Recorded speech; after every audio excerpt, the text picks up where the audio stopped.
आज की इस वीडियो में हम बात करेंगे अल्जाइमर्स डिसीज के बारे में और क्यों इस बढ़ती हुई प्रॉब्लम को टाइप 3 डायबिटीज भी कहा जा रहा है। आज हम जानेंगे कि अल्जाइमर्स डिसीज क्या होता है, इसके कॉजेस क्या हैं, इसके सिम्टम्स क्या हैं, कैसे इसको कंट्रोल में रखा जा सकता है और कैसे इसको ट्रीट किया जा सकता है। अल्जाइमर्स डिसीज एक progressive non reversible neurological problem है जिसकी वजह से कॉग्निटिव फंक्शंस और मेमोरी लॉस होता है। अगर सरल भाषा में बताया जाए तो एक धीरे धीरे बढ़ने वाली ब्रेन के नर्व्स की एक प्रॉब्लम है जहां पे पहचानने में दिक्कत होती है और मेमोरी कम हो जाती है। अल्जाइमर्स डिसीज डिमेंशिया का सबसे कॉमन फॉर्म है और इंडिया में एस्टिमेटेड 1 करोड़ से ज्यादा लोगों को अल्जाइमर्स की प्रॉब्लम है। ये नंबर एक अंडर एस्टिमेट है क्योंकि बहुत सारे केसेस, मैक्सिमम सारे केसेस जो हैं वो डिटेक्ट नहीं होते हैं और डायग्नोज नहीं होते हैं।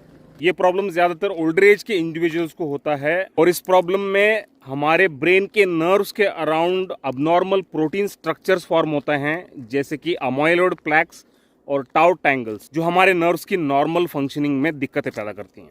अगर अल्जाइमर्स के अर्ली सिम्टम्स की बात करें तो mild memory loss, problem solving में दिक्कत आना और फेमिलियर टास्क जो रोज की जो टास्क होते हैं उनको भी करने में दिक्कत आना, ये इसके अर्ली सिम्टम्स हैं।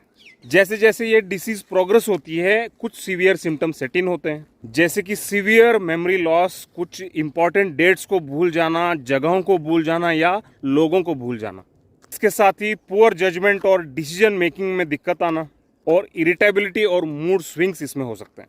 अगर अल्जाइमर डिसीज की कॉजेस की बात करें तो अब तक इसके पूरी तरह से अंडरस्टैंडिंग नहीं है, लेकिन काफी सारे genetic factors, environmental factors, lifestyle factors और कुछ जीन म्यूटेशंस इसके पीछे का कारण माना जाता है। इसके साथ ही बढ़ती हुई एज, सही डाइट का ना होना, स्मोकिंग, अल्कोहल, फिजिकल एक्सर्शन की कमी और इंसुलिन रेजिस्टेंस इसके पीछे का इंपॉर्टेंट कारण माने जाते हैं। इसी इंसुलिन रेजिस्टेंस और अल्जाइमर्स के लिंक के वजह से इसे टाइप 3 डायबिटीज भी कहा जा रहा है। अगर अल्जाइमर्स की डायग्नोसिस की बात करें तो इसकी मेंटल स्टेटस की इवैल्यूएशन होती है, न्यूरोलॉजिकल टेस्ट होते हैं और ब्रेन की सीटी और एमआरआई से भी इसे डिटेक्ट किया जा सकता है। अगर इसके मैनेजमेंट और ट्रीटमेंट की बात करें कि जैसे मैंने पहले कहा कि अल्जाइमर्स डिसीज एक इरिवर्सिबल डिसऑर्डर है, लेकिन काफी सारे ट्रीटमेंट्स और मैनेजमेंट मेथड्स है जिससे पेशेंट को मैनेज किया जा सकता है और इस प्रॉब्लम को लिमिट किया जा सकता है ताकि इसकी प्रोग्रेस जो है वो स्पीड इसकी कम हो जाए। इसके साथ ही काफी सारे आयुर्वेदिक रेमेडीज हैं जैसे कि ब्राह्मी और होम्योपैथिक रेमेडीज जैसे बाकोपा मोनेरी, अल्फा अल्फा और जिनसेंग जो इस प्रॉब्लम को कंट्रोल कर सकती हैं और लिमिट कर सकती हैं। होम्योपैथिक कॉन्स्टिट्यूशनल ट्रीटमेंट्स इसमें सबसे ज्यादा इफेक्टिव होते हैं। काफी सारे हेल्प और सपोर्ट ग्रुप्स भी हैं अल्जाइमर डिसीज के लिए और इंडिया में भी इसकी मैनेजमेंट और ट्रीटमेंट इंप्रूव हो रही है। अगर इसकी प्रिवेंशन की बात करें तो रेगुलर एक्सरसाइज, फिटनेस, अच्छी डाइट जो सारे विटामिन और न्यूट्रिएंट से भरपूर हो, स्ट्रेस को कम रखना है, इंसुलिन रेजिस्टेंस अगर है या दूसरे क्रोनिक डिसीजेस हैं तो उनको बहुत अच्छी तरह से कंट्रोल करने हैं। अच्छी नींद, योगा और मेडिटेशन को काफी इफेक्टिव पाया गया है ऐसे सारे मेंटल और न्यूरोलॉजिकल डिसऑर्डर्स में।